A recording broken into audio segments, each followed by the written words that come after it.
Хөдөө аж ахуйн их сургуулийн дархан салбар сургуулиас эдийн засаг, санхүүгийн орчны өнөөгийн байдалд дүн шинжилгээ хийх, хөгжлийн бодит шийдэл шин санааг дэвшүүлэх зорилготой тойрог эдийн засгийн хөгжил, сорьц шийдэл сэдвт улсын хэмжээний оюутны эрдэм шинжилгээний баг хурлыг 2 дахь жилдээ амжилттай зохион байгуулж байна. Тойрог эдийн засгийн зарчмуудыг хөдөө аж ахуй болон бусад салбарт нэвтрүүлэх, уур амьсгалын өөрчлөлт, хог хаягдлыг дахин боловсруулж, эдийн засгийн эргэлтэд оруулах зэрэг нийгэм эдийн засгийн тулгамдсан асуудлыг шийдвэрлэх арга замуудын талаар оюутнууд өөрсдийн судалгааны ажлаар идэвхтэй оролцож байна. Энэ жилийн хурлын хувьд онцлог нь гэх юм бол ивент тэтгэгч байгууллагуудын хувьд Европын холбооны Дүмэний төсөл, дархан хүнс, мөн худалдаа хөгжлийн банк хамтран ажиллаж байна. Тэгээд хурлын хувьд бол 2 салбар хуралдаантай болсноор бас онцлог байлаа.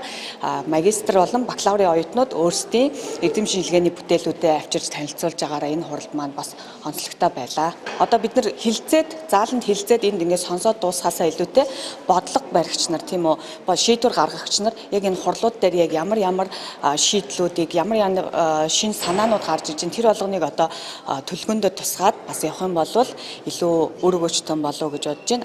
Харин манай сургуулийн зүгээс энэ жилээс эхлээд оюутнуудын гарааны бизнесийг дэмжиж илүү стартапуудыг гаргаж эхэлж байгаа. Жишээ нь хэд энэ жил одоо Shark Tank тэмцээний хүрээнд гэх юм бол Green Box гэдэг гарааны компанийг агрономын 1-р курсын оюутнууд маань санаачлаад сургуулийнхаа хүлэмжид одоо нарийн ногоо хүнсийг тариаллаад хэрэглэгчд одоо хүрээлтэд хүргэх юм гарааны бизнесийн санаа хэрэгжүүлээ явж байгаа. Энэ мэтчилэн одоо энэ тавьж байгаа илтгэл судалгааны ажлууд маань төслийн хэмжээнд очиод цаашаа дэмжигдээд зөвхөн одоо сургуультгүй те аймаг орон нутаг цаашлаад Европын холбооноос ч юм уу Азийн хөгжлийн банкнаас ч юм уу ингээд дэмжлэг авах бүрэн боломжтой байгаа. За миний судалгааны сэдэв болохоор брендийн ногоо өнгөрөх ба хэрэглэгчийн үнж байдлын хоорондын хамаарал гэсэн сэдэв байсан. За энэ судалгааны ажил маань болохоор Дархан уул аймагт одоо олон төсөл барилгууд баригдаж байгаа. За энэ барилгыг одоо ногоон барилга нь бусад барилгаас уламж барилгаас яагаад давуу талтай юм бэ талаар судлахад ер нь гол зорилго нь бол оршиж байгаа. Одоо тойрог эдийн засаг сэдвээр болохоор хог хаягдлыг дахин боловсруулан бордоо болох талаар судалгаа хийсэн байгаа.